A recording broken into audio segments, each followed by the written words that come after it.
آپ کے پاس ایک ایسا ذریعہ ہے جس کا ایک سرا اللہ کے ہاتھ میں ہے اور ایک تمہارے ہاتھ میں ہے، اور وہ کیا ہے؟ قرآن مجید۔ یہ اس رسی کو پکڑ لو، یہ رسی تمہیں اللہ کے ساتھ جوڑ دیتی ہے۔ حبل اللہ المتین، یہ وہ مضبوط رسی ہے، طرفہ بید اللہ، اس کا ایک سرا اللہ کے ہاتھ میں ہے اور دوسرا سرا تمہارے ہاتھ میں ہے۔ اس کو پکڑ لو، یہ تمہیں اللہ کے ساتھ براہ راست جوڑ دیتی ہے۔ یہ ڈائریکٹ تمہیں اللہ کے ساتھ جوڑ دینے والی چیز ہے، یہ اللہ کے ساتھ جوڑنے کا طریقہ ہے۔ اور یہ صرف جڑنے کا ہی طریقہ نہیں ہے، بلکہ یہ اس اللہ کا نازل کردہ کلام ہے۔ الرحمن علم القرآن، یہ اس رحمان نے قرآن سکھایا ہے اور اس نے اتارا ہے ہدم و رحمہ، ہدایت اور رحمت بنا کر۔ اللہ اکبر۔ یہ جب پڑھا جائے فاستمعوا لہ وانصتوا، کان لگا کے سنو خاموش ہو کر، لعلکم ترحمون، تم پہ اللہ رب العزت کی رحمتیں برسیں گی۔ اس کا سننا رحمت اور اس کا پڑھنا رحمت کا باعث۔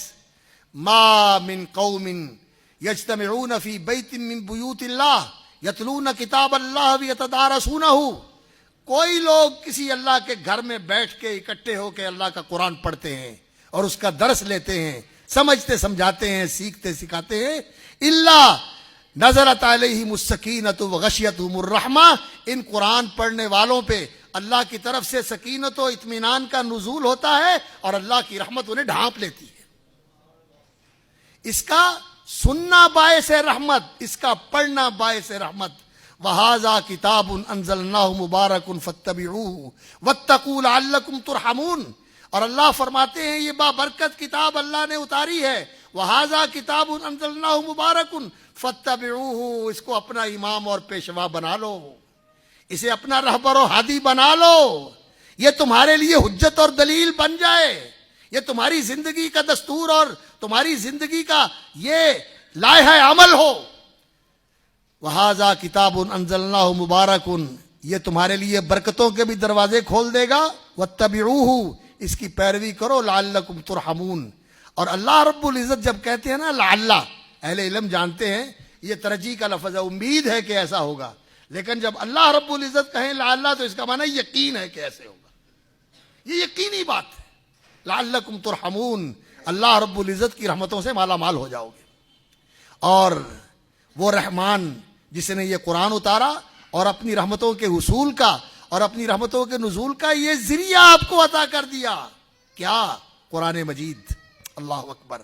سننا، پڑھنا، عمل کرنا، اور اگر اس کے مطابق اپنی زندگی کو مرتب کر لو، اپنی زندگی کو ترتیب دے لو، تو پھر اللہ اکبر، اس دنیا میں بھی اللہ رب العزت کی خاص رحمت تمہارے شامل حال رہے گی، قبر میں بھی اللہ کی رحمتوں کے اندر تم محفوظ رہو گے، اور حشر میں بھی اللہ کی رحمت تمہاری کارساز رہے گی، اور تمہاری منزل یہ ہوگی۔